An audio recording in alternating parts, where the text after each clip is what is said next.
দক্ষিণ ভারতীয় অভিনেতা থালাপাতি বিজয় প্রথম ছবিতে দোয়া করতে, দ্বিতীয় ছবিতে কোরআন পড়তে আর তৃতীয় ছবিতে মুসলমানদের সাথে নামাজ পড়তে দেখা যাচ্ছে জনপ্রিয় এই অভিনেতাকে। এই ছবিগুলো অনলাইনে ছড়িয়ে পড়ার পর থেকে অনেকে অনেক কিছু ভাবছেন এবং বলছেন। আসুন হাকিকত জানার চেষ্টা করি। কয়েকটি আন্তর্জাতিক মিডিয়া প্রতিবেদনে দেখলাম থেলাপাতি বিজয় ইন ইফতার পার্টি এই শিরোনামে। প্রশ্ন আসবেই এখন, তবে কি তিনি মুসলিম হয়েছেন? নইলে ইফতার পার্টিতে যাবেন কেন? বাংলা টুডে নামক অনলাইন নিউজ পোর্টালের আরও একটি প্রতিবেদন দেখলাম।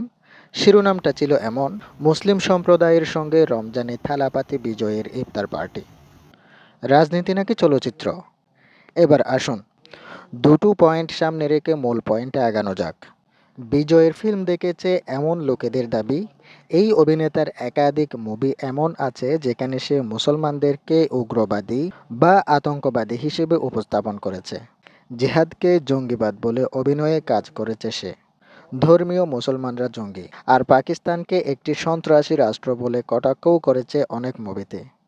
ফিল্মে তার এমন কাজ অসংখ্য। 2022 সালেও তার একটা মুভি কুয়েত সহ বেশ কয়েকটি দেশে নিষিদ্ধ করা হয় এই একটা কারণে। মিথ্যা দাবি ও কট্টর হিন্দুত্ববাদের জায়গা থেকে ইসলামকে আক্রমণের লক্ষ্যবস্তু বানানো ভারতীয় ফিল্মে কমন ব্যাপার। এসব আমরাও জানি। বিজয় সেসবের বিরাট অংশীদার। তাহলে ফিল্মে এতটা সাধু সাজার সুযোগ নেই। চলচ্চিত্রের কথা বাদ দিলে এখন অপশন থাকে একটাই: রাজনীতি। হ্যাঁ, রাজনীতি।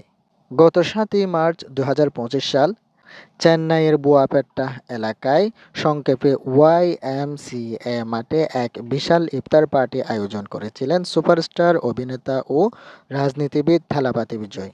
রমজান মাসের পবিত্রতা রক্ষা করে মুসলিম সম্প্রদায়ের সঙ্গে একাত্মতা প্রকাশ করেছেন তিনি।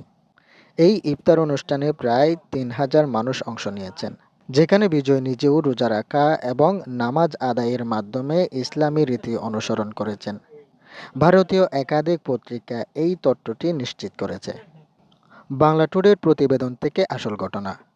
রাজনৈতিক নতুন দলের আত্মপ্রকাশ উপলক্ষে তামিলাগা বেত্রি কাজাকা এর উদ্যোগে বিজয় নিজেই ধর্ম ব্যবসা করার জন্য এই ইফতার পার্টি আয়োজন করেছিলেন।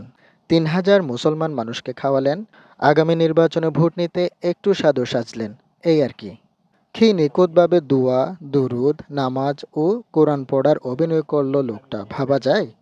এদিকে আপনারা তার ইসলাম গ্রহণ করা নিয়ে আলহামদুলিল্লাহ বলে ফেসবুকে পোস্ট করছেন। মুসলিমদের ভোট নিতে এমন সব অভিনয় বাস্তব জীবনেও করা যায়, সেটা এই অভিনেতা আমাদের চোখে আঙ্গুল দিয়ে দেখিয়ে দিলেন। ধিক্কার জানাই মুসলিমদের আবেগ নিয়ে খেলা করার জন্য। ভিডিওটি তাদেরকে শেয়ার করে দিন যারা এই সত্যটি এখনও জানে না।